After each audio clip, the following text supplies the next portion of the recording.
Welcome to a new monthly video series on this channel where I take my short form content and transform it into a piece of long form material, which can be best described as a compilation. So without any further ado, enjoy the video as I ask first. What if WWE re-signs Malakai Black? Well, if this does happen, I believe he'd be the ruler of darkness and be a perfect addition to SmackDown, as he can dethrone Carmelo Hayes early into his run, and from there, he can break records with a title similar to Gunther, although after becoming the greatest United States champion of all time, he'd eventually lose to Trick Williams, which would allow Malakai to move up the card and become World Heavyweight Champion. But tell me, what if the Motor City Machine Guns had gone to Raw? Well, I believe they would have been a core part of rebuilding the Raw Tag Team division, as they'd have a 6-month tag team program with the War Raiders, who would have dethroned the Judgment Day shortly after returning to the flagship show. But tell me, who should dethrone the Judgment Day? Well, as soon as they return, I believe War Machine should completely take over the tag division and rule with an iron fist, which would reinstall the integrity of the Raw Tag Team titles. But tell me, what if Sami Zayn never dethroned Gunther? Well, I believe he would have been shipped to SmackDown in the draft and begin re-teaming with Kevin Owens, although he would also be involved in the main event scene of him having a fantastic match with Cody Rhodes on SmackDown.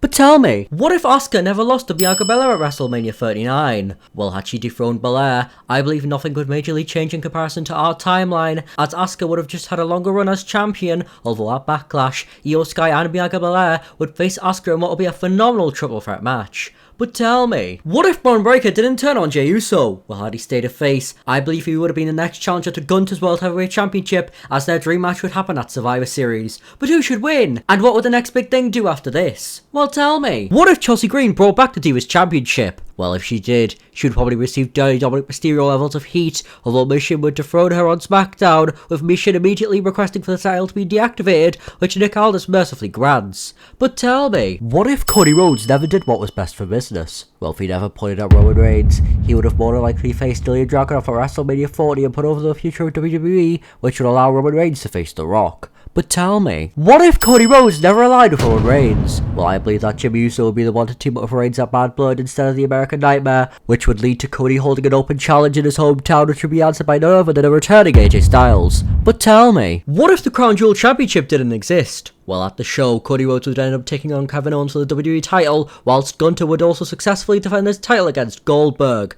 And on the women's side of things, I believe Nia Jax would be left off the show unless Charlotte Flair is cleared to compete by then. And lastly, Liv Morgan would be in Raquel Rodriguez's corner, as she'd square off against Rhea Ripley with the stipulation that if Mommy loses, she can never challenge for the World Championship again whilst Liv holds it. But tell me, what if Delta doesn't go to NXT? Well, I believe she would be a perfect addition to the new Judgment Day, as she alongside Raquel Rodriguez can target Rhea Ripley for their own separate reasons, and they could even go after the Women's Tag Team Championships. But tell me, what if Finn Balor was a strong leader of Judgment Day? Well, even though Balor would say he isn't, he most certainly is the leader of the group, so if he wasn't portrayed as weak, I believe he would have managed to defeat Damian Priest at Bad Blood, and continue to build up wins until he'd eventually face Gunther for the World Heavyweight Championship. But should he win? Well, tell me, what if Ilya Dragunov never got injured? Well, first of all, get better soon, Ilya. But secondly, I believe he would have continued his program with a new Judgment Day until Survivor Series, where he would face and overcome them in War Games. But what would he do after this? Well, tell me, what if Ilya Dragunov recovers in time for the Royal Rumble? Well, if he does with John Cena in the 2008 Royal Rumble, I believe he would receive a monstrous pop and have an unbelievable performance in the match, as he'd make it down to the Final Four, which would be himself,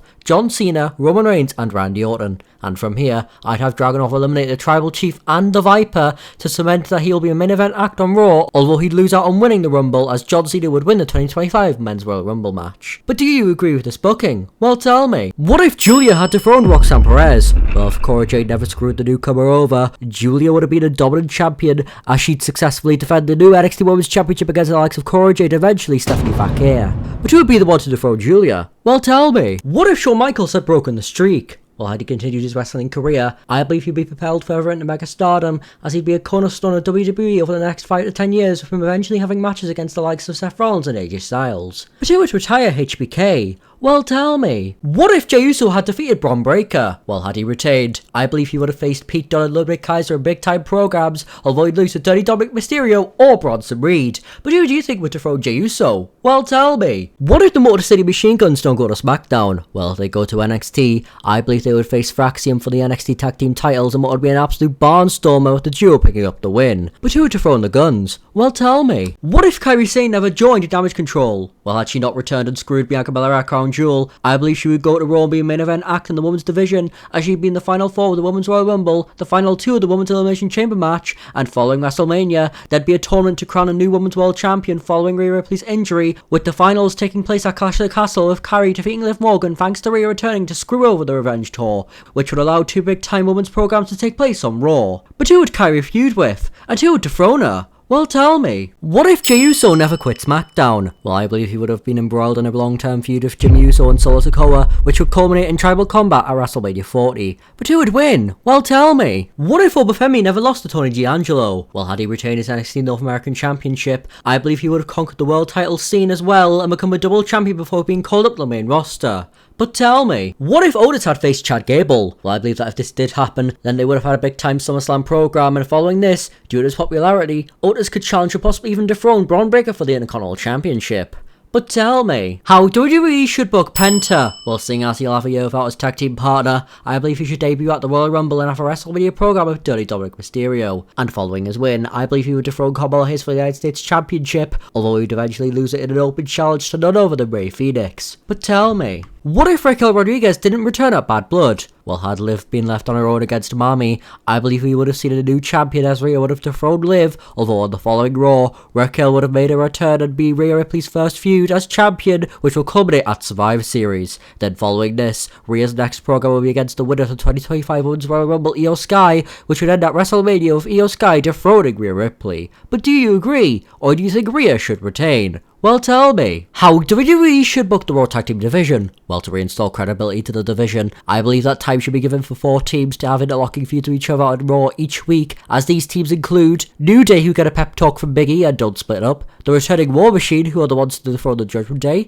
the Creed Brothers, and the LWO, as this way the division can have regular bangers, whilst also keeping the titles important, although there will be other teams circling the division as well, like the Authors of Pain and Judgment Day. But do you agree? Well, tell me, what if Ricochet had come back for revenge on Braun Breaker? Well, I believe that at SummerSlam he'd confront the new champion, which would set up a heated clash for Bad Blood. But would Jey Uso still win the Intercontinental Championship from the next big thing during this? Or would Braun and Ricochet's match be for the title? Well, tell me, what if The Rock didn't show up at Bad Blood? Well, if he didn't, I believe CM Punk and Drew McIntyre would main event the show with the tag team match kicking off Bad Blood. But tell me, what if Ronda Rousey cared about professional wrestling? Well, I believe that her passion would be shown in the ring to the point where people would be more fond of her second stint in WWE, as the WrestleMania program would be Ronda Rousey taking on Shayna Baszler in what would hopefully be a much better match than the match that occurred in our timeline. But tell me, what if Sami Zayn never lost to Braun Breaker? Well, if he had retained, Zayn would have continued defending his title against the likes of Dirty Dominic Mysterio, although he'd eventually lose to Jey Uso at Bad Blood. But tell me, what if Shinsuke Nakamura had dethroned Jinder Mahal? Well, I believe Shinsuke would have been a dominant champion as he'd faced the likes of Randy Orton and Brock Lesnar, with his WrestleMania program being against AJ Styles, who would have won the Royal Rumble, and they would have opened the show with Styles dethroning Nakamura.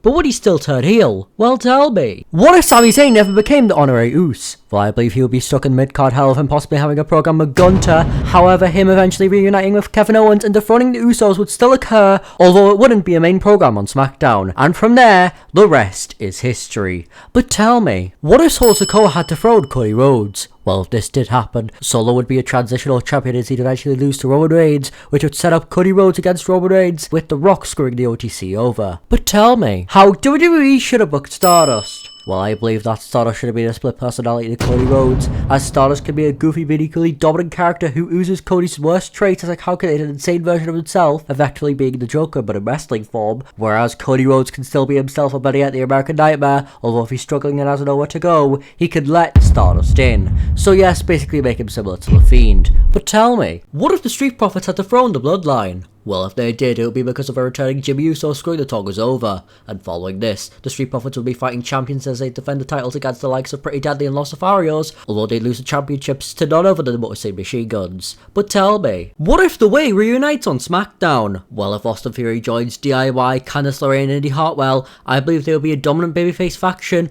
although Tommaso Ciampa would slowly start to become bitter towards Theory and all the attention he's getting from the group. But tell me, what if Tiffany Stratton cashes in on Nia Jax at Crown Jewel? Well, if she does, I believe this would lead to Tiffany taking on Nia at Survivor Series, with Stratton managing to overcome the Titan. But following the match, her next challenge would reveal herself, setting up the WrestleMania program between Charlotte Flair and Tiffany Stratton. But tell me, what if Wesley never turned heel? Well, I believe that if he stayed as a babyface that he would feud with Ethan Page, and he could have even been the one to dethrone him on a CW premiere episode of NXT. But who would dethrone Wesley? Well, tell me, what if Randy Orton never returned to WWE? Well, in my opinion, I believe that his place on the roster would be replicated, although to a much lesser extent, by none other than AJ Styles, which would result in the same matches in our timeline, although Jimmy Uso would be the one to assist Cody Rhodes and Kevin Owens at Money in the Bank. But tell me, what if Santos Escobar had to throw LA Knight? Well, I believe that if he did, he would have a fairly short title reign, as his feud with Apollo Crews and Baron Corbin would culminate in 2 title defenses, with Corbin being the one to beat him. But who would dethrone Baron Corbin? Well, tell me, what if Seth Rollins didn't pull off the heist of the century? Well, I believe that if Roman Reigns had just dethroned Brock Lesnar in the main event of WrestleMania, I think Rollins would jump Reigns the following night and cash in to become champion.